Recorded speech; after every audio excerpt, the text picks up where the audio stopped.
இன்றைய நாளுக்குரிய தேவ வார்த்தை ஆதியாகமம் 18ஆம் அதிகாரம் 14ஆம் வசனம். கர்த்தரால் ஆகாத காரியம் உண்டோ?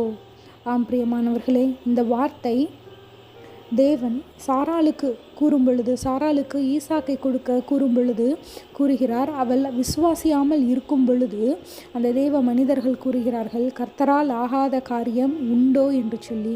ஆம் பிரியமானவர்களே, அநேக நேரங்களில் நாம் இந்த உலகத்தையும் உலகத்தில் இருப்பவர்களையும் நம்பி இவர்கள் இது முடியாது என்று சொல்லிவிட்டார்கள், இவர்களால் இந்த காரியம் செய்ய முடியாது என்று கூறிவிட்டார்கள், இந்த காரியம் கை கூடாது என்று சொல்லி அநேக நேரங்களில் நாம் மனிதர்களை நினைத்து மனிதர்கள் செய்ய முடியாது என்று சொல்லி நாம் கவலைப்பட்டு கொண்டிருக்கிறோம். ஆனால் இந்த உலகத்தில் கர்த்தரால் முடியாத காரியம் என்று ஒன்று இல்லவே இல்லை என்று சொல்லி கர்த்தர் இன்றைய தினத்தில் நமக்கு ஞாபகப்படுத்துகிறார்.